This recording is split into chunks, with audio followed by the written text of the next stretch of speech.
Hola a todos, bienvenido a un nuevo espacio de Miradas, un punto de encuentro para la reflexión.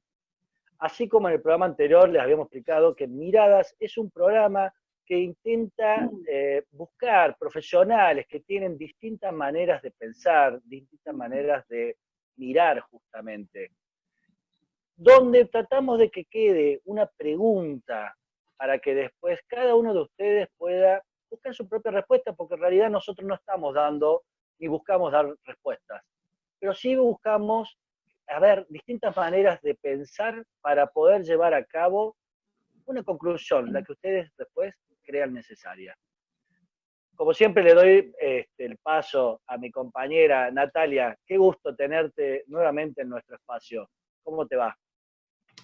Hola Maxi, ¿cómo estás? Bueno, bienvenido a todos y a todas a este nuevo encuentro, esta vez con una invitada, pero mirá, que tenemos muchísimas cosas para hablar, muchísimas cosas para conversar, así que estoy muy contenta de que esté en este espacio y en este encuentro nuevamente.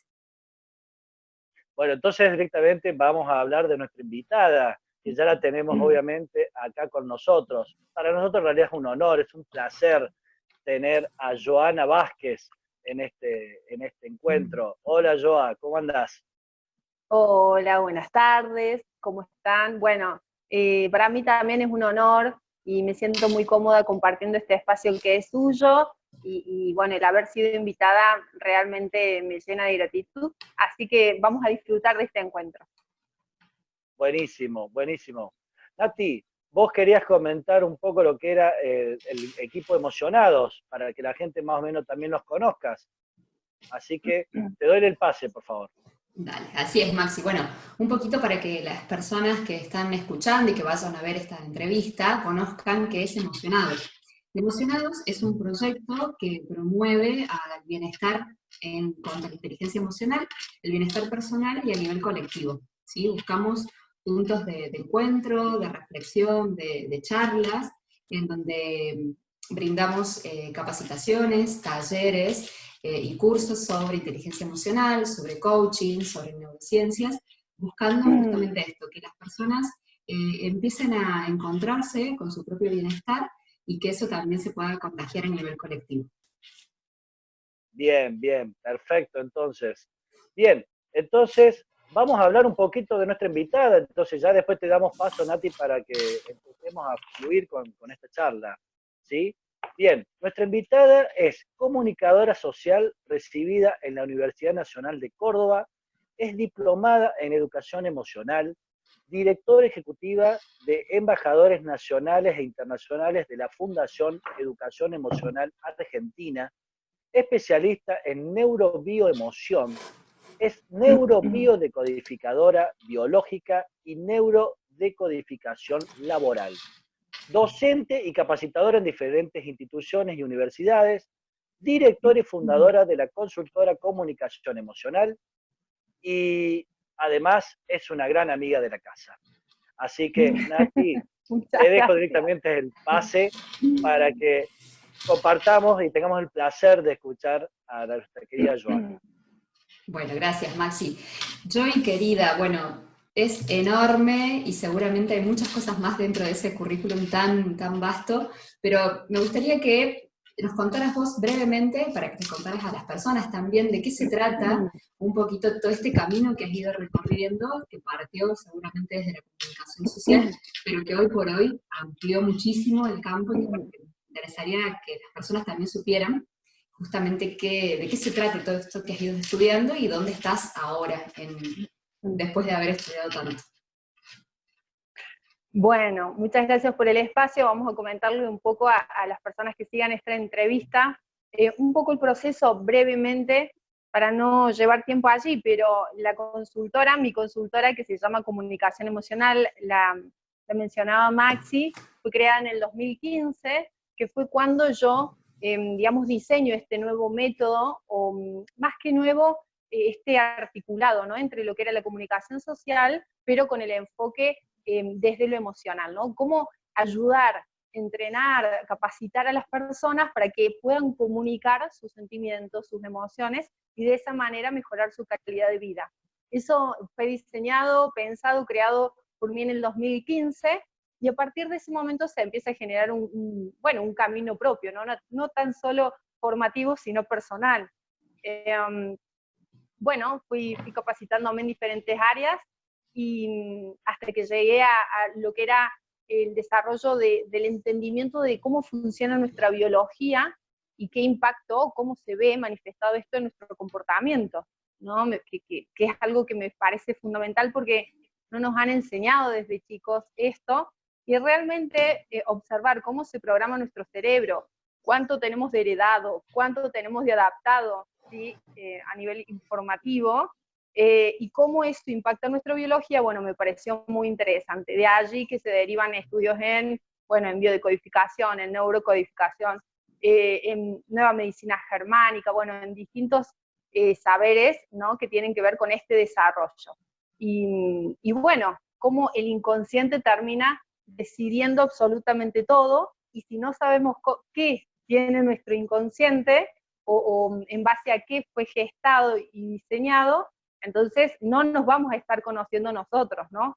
De allí la importancia de poder comprender, ver de qué manera se programa, y bueno, y qué impacto tiene finalmente las decisiones que tenemos en nuestra vida. Ese es un poco el recorrido de a dónde nos encontramos hoy, ¿no?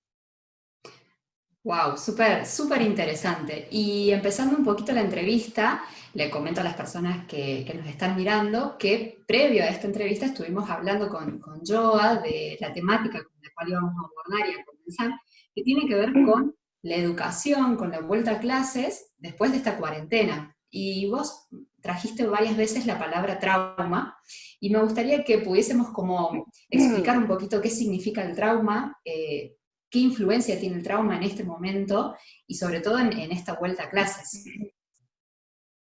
Sí, tal cual. Bueno, un poco lo conversamos, ¿no? Nosotros tenemos una definición mental de lo que es trauma, ¿sí? Como sociedad, que no nos es muy cotidiana. Y en realidad, siempre que hay trauma, hay dolor, ¿sí? Hay un dolor que nos marca, adolecemos de algo, hay una carencia, hay una necesidad que no fue satisfecha, etcétera, ¿no? Pero nosotros cuando hablamos desde la neurociencia, ¿sí? El cerebro es muy susceptible al trauma, porque justamente está pendiente permanentemente de qué cosas nos pueden imponer o motivar o estimular un trauma, ¿sí? Por eso su conexión tan grande con la emoción del miedo, ¿no? El cerebro está atento, y está casi siempre a la defensiva para prevenirnos de posibles traumas. Ahora, con lo que está sucediendo a nivel educacional, por supuesto que hay muchos dolores, ¿sí? Más pequeños, microtraumas, pequeños traumas, que se están sucediendo en los tres ámbitos involucrados dentro del plano educativo, que van a tener su impacto a largo plazo. Ya lo están teniendo en el presente y van a dejar un impacto negativo posiblemente a largo plazo, y eso es un poco lo que conversábamos, ¿no? Estos tres pilares son los docentes, los alumnos y los padres, ¿sí?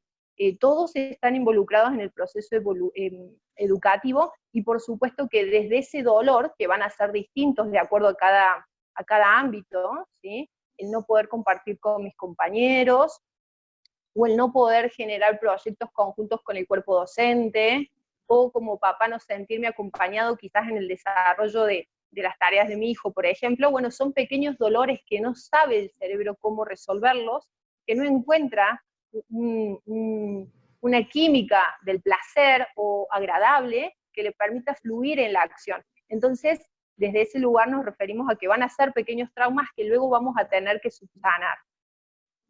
Entonces, por ahí como para empezar a unir un poco los conceptos, esto del trauma también se puede dar porque no tenemos una experiencia previa de todo esto que estamos viviendo. Esto, acabas de mencionar 3 puntos fundamentales en todo este sistema, ¿no?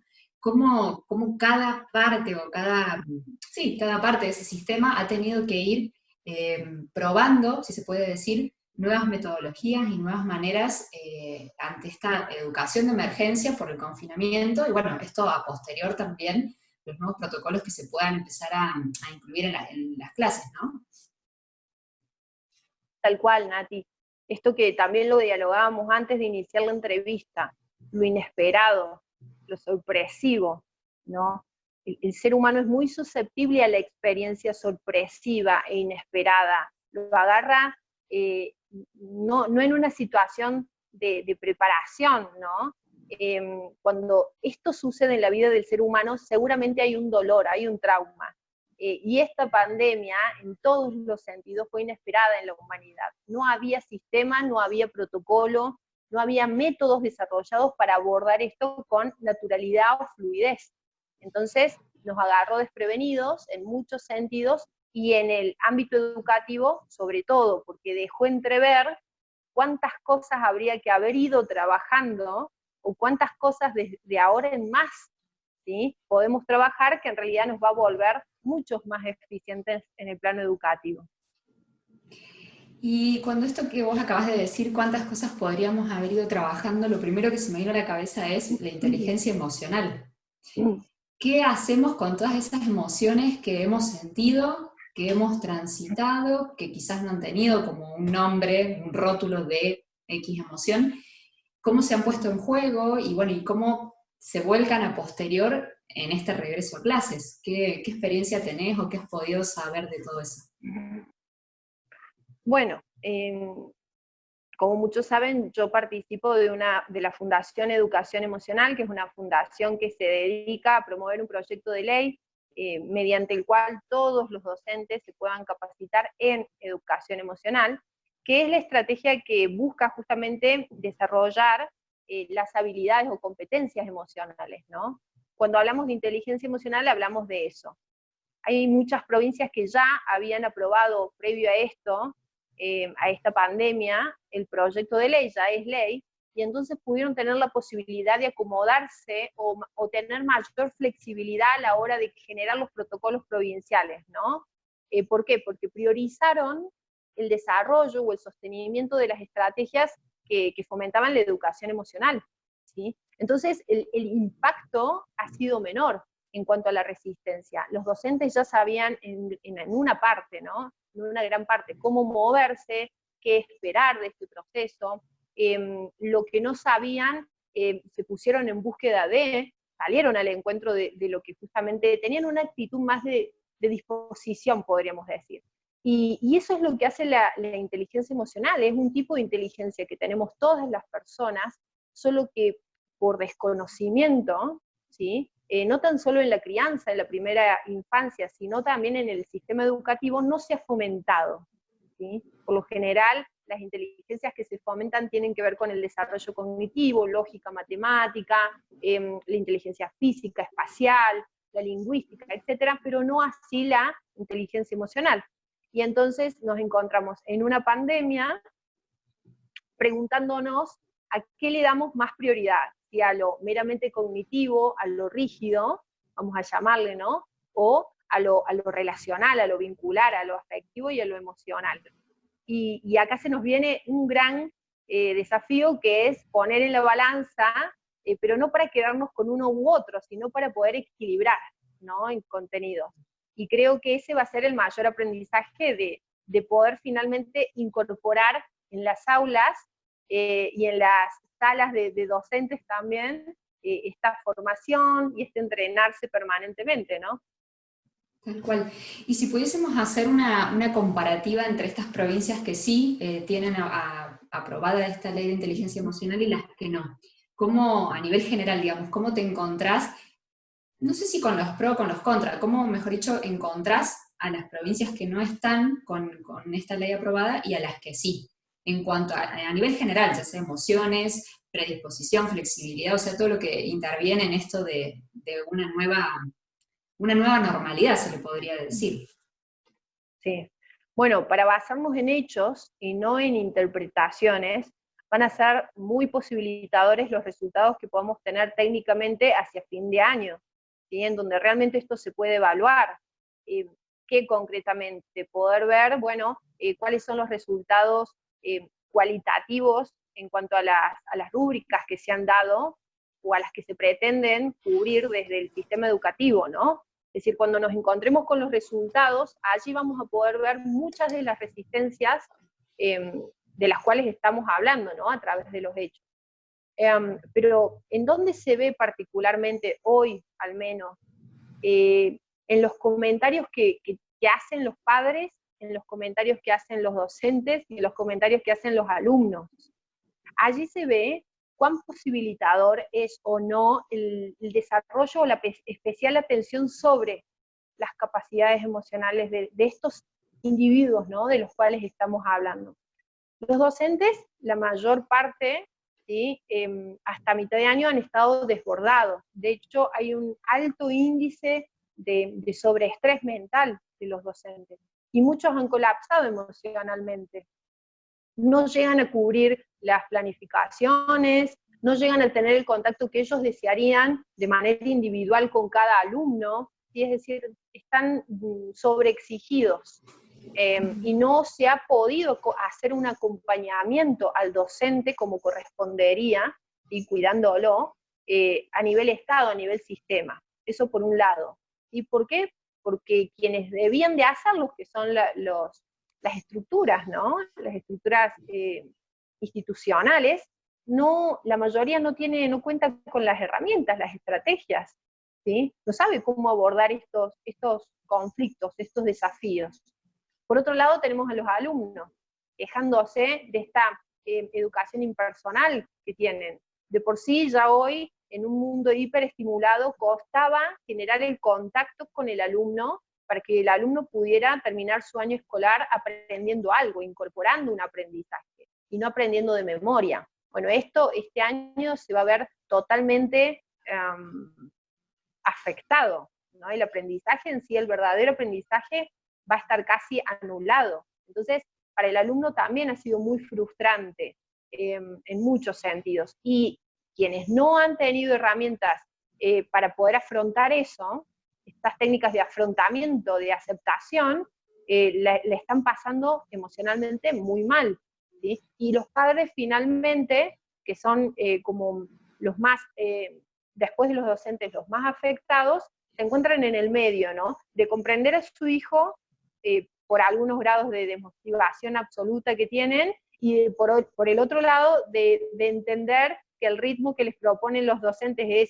es muy, muy acelerado, pero que es la responsabilidad de ellos y que así se ven obligados a sostenerlo, ¿no? Entonces, los padres quedan en el medio de toda esa situación, algunos tienen estas herramientas, y la mayor parte de este público, de este dominio, de este ámbito social, no las tienen, justamente porque ya estamos hablando de generaciones que no ni siquiera se han acercado a estos conceptos que ustedes, desde sus espacios, por ejemplo, están promoviendo, ¿no? En relación a las relaciones interpersonales e intrapersonales. Bien, dijiste muchas cosas súper importantes, porque mientras que comentabas esto de todo lo que las planificaciones y todo lo que se había planificado para un año, como de repente en muy poquito tiempo se cambió completamente, y acá entra en juego lo de la expectativa versus la realidad, o sea, la necesidad de cumplir una currícula, pero ante una realidad que es muy diferente en cada ámbito familiar, porque muchos chicos por ahí o no tenían conectividad o no tenían la cantidad de computadoras, tablets suficientes para poder conectarse en la clase, porque en un grupo familiar quizás vivían muchos hijos. Cómo el padre tiene que, sin querer, asumir un rol como, no sé si asumir un rol, pero hacer de docente, cómo hace para bajar todo lo que se supone que deberían aprender en el año. Entonces, más allá de todos estos conflictos, de todos estos problemas que se presentan, todo el tiempo se me viene a la mente esto de, bueno, a ver, ¿qué pasa con mis emociones? ¿Cómo me siento yo? ¿Cómo se siente el otro? Yo como padre, yo como alumno, yo como docente. ¿Qué pasa con toda esta cuestión emocional, con la autorregulación emocional, con una persona que a su vez convive en un contexto familiar? Es como que veo muchas variables que empiezan como a mezclarse, y por ahí, bueno, no hay como mucha información para poder regularse emocionalmente, para poder encontrar alguna herramienta que me permita afrontar esta realidad. ¿Cómo hago para hacer esa diferenciación en donde lo que yo creía que se debería de dar o de hacer no está sucediendo? Sí, antes que nada, del cómo hacer, lo primero que hay que hacer es permitirse sentirse frustrado. Es decir, permitirme sentirme frustrado, porque aparentemente muchas personas en este proceso se están viendo frustradas y luchan con este sentimiento, este sentirse frustradas, por lo que sea, ¿no? Hay muchas razones, pero lo importante es que luchan, digamos, lo destacable es que luchan. Y hasta que nosotros no aceptamos lo que nos pasa, no podemos avanzar en ese sentido, porque estamos reprimiendo algo. Fíjate, es un factor común la frustración, tanto del alumno como del docente, como del padre, ¿sí? Es muy frustrante abordar un proceso sin tener las herramientas o los recursos, o comprendiendo los métodos, es muy frustrante. Entonces, lo primero es aceptar, ¿sí?, la frustración. ¿Para qué? Para que luego yo pueda ver a qué tengo que yo hacerle frente, ¿sí?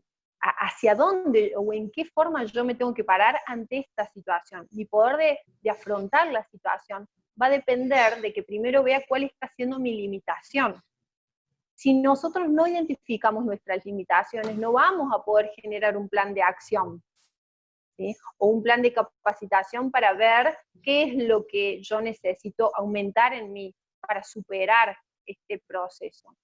El preguntarnos cosas tan básicas, Nati, como las que vos traías, ¿qué estoy sintiendo yo en este momento? ¿Para qué me sirve? ¿Y qué voy a hacer con esto que estoy sintiendo? Es una pregunta, son 3 preguntas básicas que deberíamos hacernos todos, como padres, ¿sí?, como docentes y como alumnos. Y de esto deberían de tratarse los contenidos, ¿sí? Es decir, no meramente de lo emocional, sino creativamente poder volcar este contenido que el docente necesita plasmar, ¿sí?, que necesita enseñarle a sus alumnos, pero evocando estas preguntas, es decir, mechando estas preguntas, ¿sí? Porque es la única forma en que el cerebro se va a poder habilitar a comprender lo que el profesor o el docente le está queriendo transmitir. Si no, por no hacer estas preguntas que son tan básicas y habilitantes, Nati, ¿no?, el cerebro no puede disponerse al aprendizaje.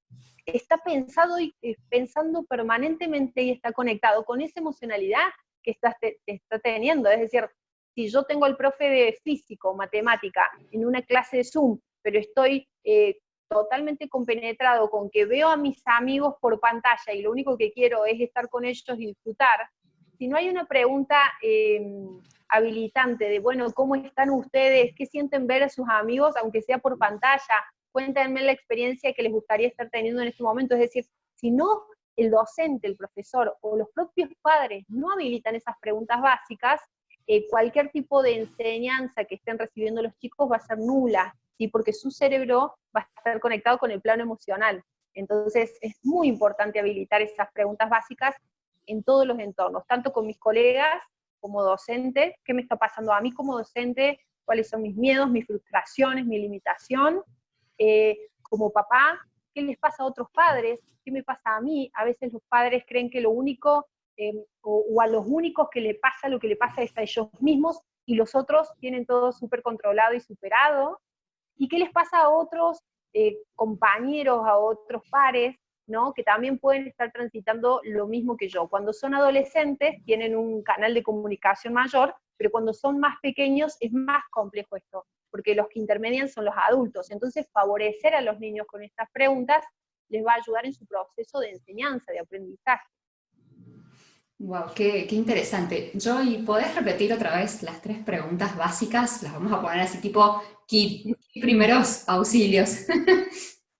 Perfecto. Esto es bien básico. Habla de un registro emocional, ¿no? Es el primer paso. Lo primero que yo puedo hacer para ayudarme a mí mismo es identificar lo que estoy sintiendo. Las emociones básicas son 5: ira o enojo, miedo, tristeza, alegría y asco o rechazo, ¿sí? Las emociones básicas son muy importantes tenerlas anotadas o memorizárselas, porque la primera pregunta que yo voy a responder tiene que ser alguna de ellas, o pueden ser opciones múltiples, es esta y esta, pero yo tengo que poder identificar alguna de estas 5 emociones básicas. ¿Sí? Entonces, lo primero que voy a hacer es, ¿qué estoy sintiendo? ¿En qué emoción estoy parado yo en este momento? ¿Estoy enojado? ¿Tengo miedo? Etcétera, ¿no? Luego de preguntarme qué estoy sintiendo, ¿sí? La pregunta que vendría es ¿por qué? Para justamente poder identificar las causas o los estímulos a esa emoción. Por ejemplo, ¿qué estoy sintiendo? Me hago un registro, me observo, hay determinados parámetros para yo poder definir las emociones básicas. No sé si quieren que los conversemos ahora, si no, eso es materia pendiente, pero yo puedo darme cuenta, de acuerdo a determinados parámetros, cuál es la emoción que estoy transitando, y luego de identificarlo me pregunto por qué. Por ejemplo, si siento miedo, bien, ¿por qué siento miedo? ¿Qué me generó el miedo? ¿Qué se presentó en mi vida o qué se está presentando como un proceso a largo plazo que me está generando miedo? ¿Sí? Entonces, ¿qué, por qué o para qué? ¿Sí? Y finalmente, ¿qué voy a hacer con ella o con esa emoción? Recordemos que las emociones son energía que me van a servir para algo. Por eso siempre que yo reprimo una emoción, si esto se sistematiza en mi vida, si yo lo hago permanente, me voy a enfermar. Porque si yo a esa química, a esa energía la reprimo, voy a empezar a tener un torrente poco oxigenado, bueno, etcétera, ¿no? Pero en definitiva, a largo plazo me voy a enfermar. Si yo me enojo y no saco ese enojo de mi cuerpo, si yo siempre tengo miedo y no saco ese enojo de mi cuerpo, etcétera, en algún momento esa química va a permanecer en mí, justamente, y me va a generar alguna biologización, ¿sí? O alguna enfermedad, como le llamamos. Entonces, yo tengo que sacar esta energía de mí. Bien, ¿qué hago con esta emoción? Tengo miedo.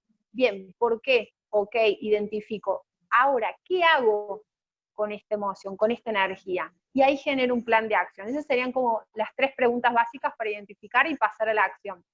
Tal cual. Me encantó porque hace referencia un poco a la triada que yo siempre uso, que es, bueno, primero siento a ver qué hay, después lo intelectualizo o le pongo un nombre y digo, bueno, ¿por qué me está pasando esto? O sea, le empiezo a poner la palabra y tercero, tomo acción.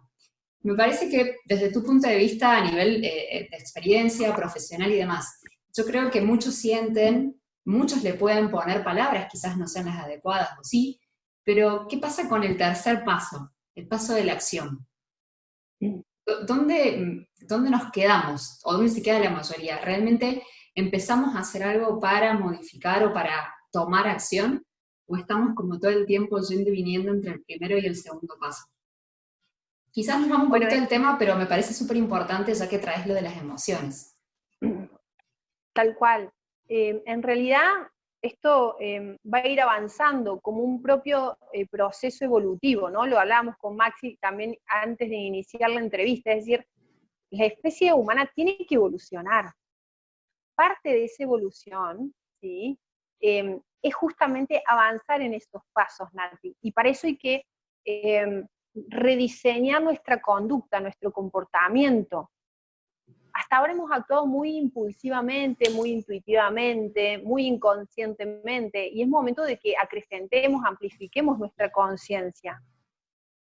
Cuando vos decís en qué paso nos quedamos más, normalmente nos quedamos en el de la identificación, ¿sí? Es decir, estoy enojada, o tengo miedo, o estoy triste, con suerte, porque muchas veces también por no hacer estas exploraciones, la persona no sabe lo que le está pasando y queda anulada directamente, ¿sí? Entonces, la emocionalidad y el registro en sí nos tiene que servir para justamente viabilizar o pasar a la acción, ¿sí? Ese es el mayor aprendizaje. Aprender sobre mi interioridad, sobre la emocionalidad que estoy transitando, me tiene que servir para avanzar, para evolucionar, para aprender, ¿sí? Entonces, ¿qué pasa? Que muchas veces nos quedamos en ese proceso. Bueno, en algunos casos es por ignorancia, porque no sabemos esto, ni identificar lo que nos pasa, ni ser conscientes que nos está pasando algo distinto a lo que normalmente nos pasa. Es decir, el nivel de conciencia nuestro es muy, muy pequeño, muy estrecho. A veces es por eso. Y otras veces es porque no sabemos el cómo. Es decir, me doy cuenta de qué me pasa, sé por qué me está pasando esto, pero no sé cómo pasar a la acción. O vengo intentando pasar a la acción y quedo en lo mismo, estoy en un permanente círculo vicioso. Por ende, necesito de alguien, y acá viene un punto muy importante, necesito de alguien que me muestre, me enseñe otra manera de pasar a la acción, distinta a la que yo vengo transitando, porque evidentemente no me lleva a ningún lugar, sigo repitiendo lo mismo. Entonces es el momento de declarar que no sé cómo hacerlo, o que necesito ayuda, o que realmente no me estoy dando cuenta de qué es lo que me está pasando. Pedir la ayuda es muy importante, y es lo que nos va a garantizar terminar concretando el tercer paso, es decir, pasar a la acción. A veces nos quedamos sin pasar por no pedir la ayuda o por no declarar el no sé cómo hacerlo, y bueno, y es más frustrante todavía esa situación. Tal cual. Maxi, ¿querés Sí, aportar algo? no, porque la seguía atentamente a Joy y estaba muy de acuerdo con lo que ella estaba diciendo. Lo que a mí se me ocurre, Joy, volviendo, digamos, a la parte educativa, cuando vos hablaste de todas estas etapas, digamos, entre el siento, pienso y hago, digamos, el ámbito educativo, ¿en qué etapa estaría, según tu mirada? ¿En qué, Maxi? Perdón, porque ahí no ¿En te qué, escuché bien. claro, en qué etapa estaría? Ah, ¿Está en el siento, estaría en el pienso o estaría en el cómo? ¿Cómo crees vos que bien. estaría hoy la parte educativa desde tu mirada? A ver si le entendí la pregunta, porque también es como un poco amplia. Yo te voy a tomar esto. El sistema educativo está en todos los procesos, ¿sí? Ajá. Fíjate, apenas el sistema escolar recibe a los niños, es cuando más programaciones los niños reciben a nivel cerebral. Y esa programación va a ser lo que mayormente impacte en su emocionalidad de adulto, ¿sí? ¿Qué quiere decir esto? Que desde que el niño ingresa con 3 años, ¿sí? O formalmente, si es que antes no transitó, por ejemplo, por un jardín maternal, 1 año y medio, 2 años, ¿sí? Pero desde que el niño ya se escolariza, allí ya el sistema educativo está programando sistemáticamente ideas, creencias, y justamente estas ideas y creencias van a ser el sustento de la emocionalidad nuestra, más allá de lo que en casa, en la crianza, se programe, ¿no? Entonces, el sistema educativo, en la primera pregunta, por ejemplo, ¿qué emoción estoy sintiendo? Bueno, esa enseñanza se aplica a través de la estrategia educativa de educación emocional hasta sexto grado, hasta primer grado, por ejemplo, hasta los 6, 7 años de edad, porque es en esa etapa, según su desarrollo mental, en donde el niño va a tener registro de esta primera emocionalidad, ¿sí? Entonces, fíjate, en esta primera etapa, la institución, como centro educativo, ¿no? Digo, es la encargada de reforzar ese saber, porque el niño pasa la mayor parte del tiempo en la escuela, ¿sí? Desarrollando su capacidad cerebral, cognitiva. Entonces es muy importante aprovechar ese entorno. Luego, una vez que el niño aprende a identificar qué le pasa, qué registro está teniendo, por ejemplo, desde segundo a cuarto grado, ¿sí? Puede reforzar el por qué estoy sintiendo esto, ¿sí? ¿Te das cuenta? Y de allí en adelante, los planes de acción, es decir, cómo empezar a moverme. Y esto tiene que ver con los 2 tipos de inteligencia que propone Gardner en inteligencias múltiples, la inteligencia intrapersonal y la inteligencia interpersonal. Fíjate cómo a partir de segundo grado los niños empiezan a sociabilizar. Entonces, con más naturalidad, ¿no? Como un comando biológico. Entonces necesitamos acompañarlos en su capacidad de desarrollar habilidades sociales, porque dentro de la institución va a ser eso. ¿Se dan cuenta? Es sumamente fundamental que el sistema educativo acompañe estas 3 preguntas como 3 procesos, ¿sí? De desarrollo, de evolución del alumno, porque va a salir programado de acuerdo literalmente a cómo haya sido esa estrategia emocional, ¿no? De la institución. Y te pregunto, entonces, actualmente, con la situación que estamos viviendo de aislamiento, ¿se puede llevar a cabo estas 3 etapas? Y en ese caso, si es así, ¿cómo lo están haciendo desde la parte educativa? Sí, sí se puede, siempre se puede y con pequeñas estrategias.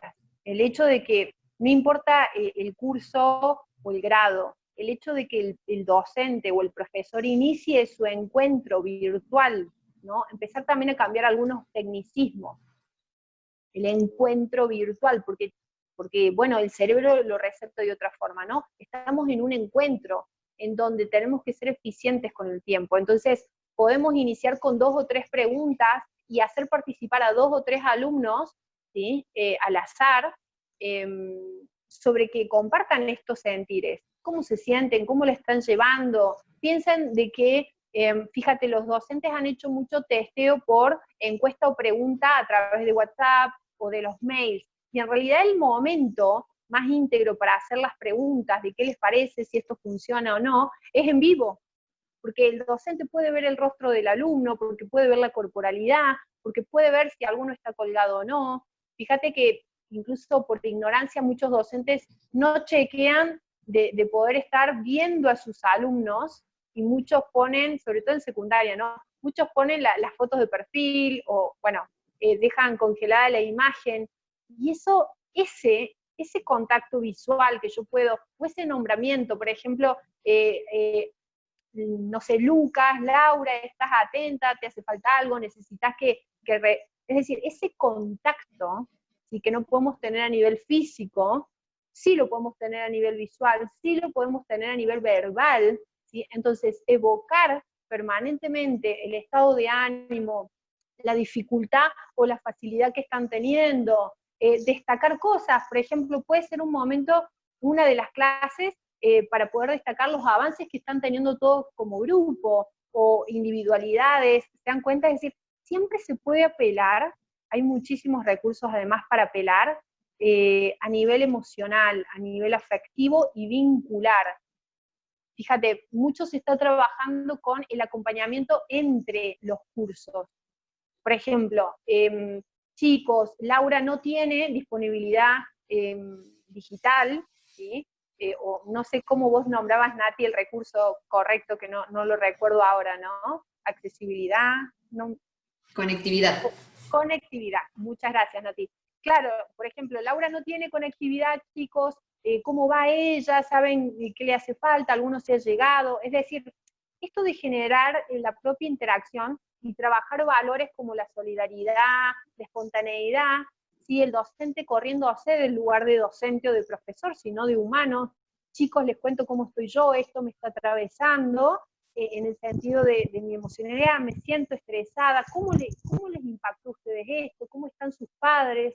Sí, es decir, el vínculo con el docente está cambiando, y es una excelente oportunidad para que cambie. Ahora, todo va a depender cuánta presión tenga sobre sí el docente y cuánto pueda permitirse hacer el docente como humano, ¿sí? O como individuo, como hombre, mujer, y cuánto se reprime de hacer el docente. Tomo la palabra porque ahí me viene una pregunta que es súper importante, y que quizás la hemos traído anteriormente, pero que tiene que ver con esto, con la posibilidad de conocerse a uno mismo en cuanto a ver qué estoy dispuesto yo a mostrar en cuanto a, bueno, me está pasando esto, o sea, como a ser empático, si se puede decir, a ponerse en el lugar tanto del profesor como del alumno, y que muchas veces por ahí venimos como con este automático, volvemos a esto de cumplir la planificación, porque tenemos que entregar tareas, porque tienen que devolverlas, que quizás en los primeros meses sucedió eso, estaban como con un automático de querer imitar la antigua normalidad, y que con el paso del tiempo las cosas cayeron por su propio peso, o sea, los chicos quizás no estaban motivados, no se podían conectar, entonces quizás de a poquito la realidad nos fue mostrando de que todo esto a nivel intelectual y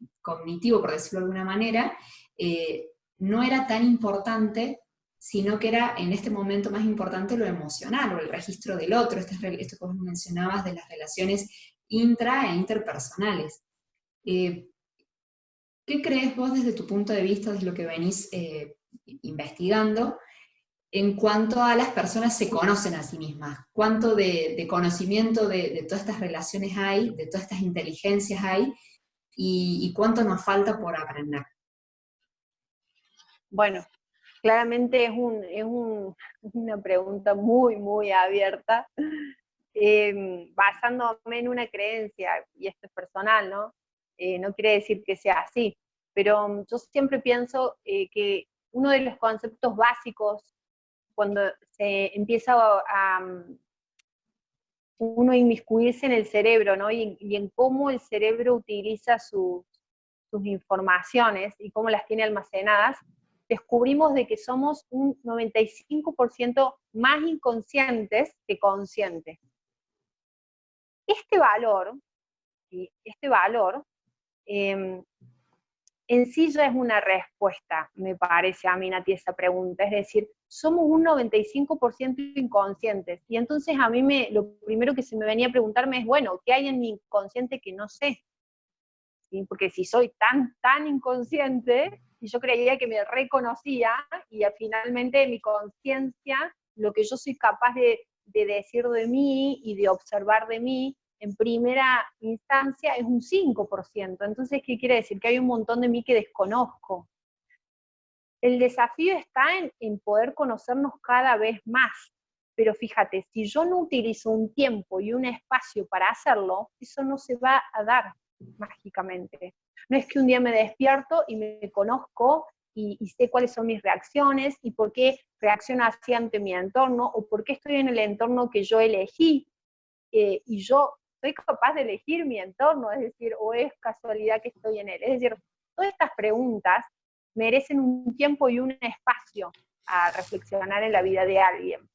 Por eso, si nosotros no nos damos este tiempo y este espacio como adultos, o no se lo proponemos a nuestros hijos, sobrinos, nietos, a ese tiempo y ese espacio para dispararle preguntas que justamente lo conecten con su autopercepción, su autoconocimiento o su autoconcepto, eso no se sucede. Yo vivo en un modo automático y ese modo automático me lleva a tener elecciones automáticas, de las cuales después me arrepiento, en muchas ocasiones sufro, adolezco de eso, y bueno, y empiezo a tener un modo de vida que no me satisface. Y entonces, a mayor satisfacción de vida, mayor conciencia de lo que soy. El autoconocimiento como saber fundamental e inicial en la vida de una persona es fundamental. Y esa es la conciencia que creo que tenemos que tener todos ya a esta altura. Si no me conozco, me voy a estar perdiendo de todo lo posibilitador que hay dispuesto para mí. Bueno, no sé vos, Maxi, pero a mí algo me dice que este es el momento propicio e indicado para dejar este final abierto a la pregunta de que cada persona que está escuchando, nada, quede con esta idea disparadora de quizás un montón de cuestionamientos. Me parece Sí, que estamos incluso, cumpliendo el objetivo. tal cual. Incluso abajo pueden escribir los comentarios que quieran, nosotros se los vamos a hacer acercar a Joana, que nada, verán que la entrevista con Joa es amplísima y hay un montón de temas que podemos tratar y podemos estar horas y horas conversando con ella porque nada, es una persona que tiene mucho conocimiento, mucha experiencia, trabaja mucho en lo que es el campo. Así que nada, yo la verdad que estoy muy complacido de haber tenido a Joana hoy. Y bueno, y es como que abrimos una mini ventanita de todo lo que podemos hablar con ella, y entramos a ver un poco su mundo, porque para mí ella ya es como que tiene todo un mundo de conocimiento. Así que bueno, por mi parte, Joa, muchísimas gracias por tu participación. Para mí ha sido un honor, un placer que hayas estado en nuestro ciclo y seguramente que ya te vamos a estar convocando en otra ocasión porque esto es para hablar un montón de cosas y un montón de temas. Así que el mundo emocional, todos los que estamos con esto de trabajar el mundo emocional sabemos que es nada, es infinito. Yo creo que es amplísimo, ¿no? No hemos llegado a tener un 20% de conocimiento de todo lo que podemos hacer desde el mundo emocional, ¿cierto? Así que bueno, por mi parte ya agradecidísimo de escucharte y bueno, y que has dejado un montón de conceptos que seguramente nuestro público va a estar muy, muy agradecido de escucharte. Nati. Bueno, lo mismo, palabras de agradecimiento, sobre todo por el afecto que tengo yo hacia Yoga, que me parece una persona súper interesante de conocer, de escuchar y de descubrir. La verdad que has dejado muchas ideas, esperemos que cada persona pueda agarrar lo que esté preparada para agarrar y que, bueno, obviamente sea el inicio de muchas entrevistas más, porque así como dice Maxi, me parece que el campo, o al menos el empezar a conocer ese campo, es un mundo nuevo y que seguramente trae muchas satisfacciones, pero bueno, se lo dejamos a cada persona para que empiece a descubrirlo de a poco. Muchísimas, muchísimas gracias, Joy. Bueno, muchas gracias a ustedes, la verdad que para mí un placer, un honor.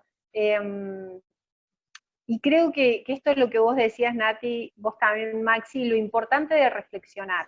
Creo que este espacio, más que un espacio formativo o indicativo de recetas mágicas que no existen, más que eso nos permite reflexionar. Yo soy una convencida de que hoy la información está al alcance de todos, a la mano de todos, en buena hora, pero no así los espacios para reflexionar, los espacios disparadores, ¿no? Los que, como ustedes decían, me dejó pensando esto, no sé cómo lo voy a hacer o de qué manera, pero eso lo puedo buscar, se lo puedo preguntar algo. Lo importante es disparar o incentivar a la persona a que se empiece a permitir la exploración, ¿no? La reflexión, y ¿por qué no pensar esto distinto a lo que yo venía viviendo? Digo, eso para mí es lo más valioso, y si algo de eso sucedió hoy, del otro lado, en buena hora, eso lo voy a celebrar siempre. Muchas gracias. Gracias, Joy. Muchas gracias. Les mando un beso. Te abrazamos a la distancia. ¡Mua! Que anden muy bien. Gracias a audiencia de ustedes. Un abrazo. Gracias a todos. Nos vemos entonces en nuestro próximo Miradas, un punto de encuentro para la reflexión. Gracias. Chau.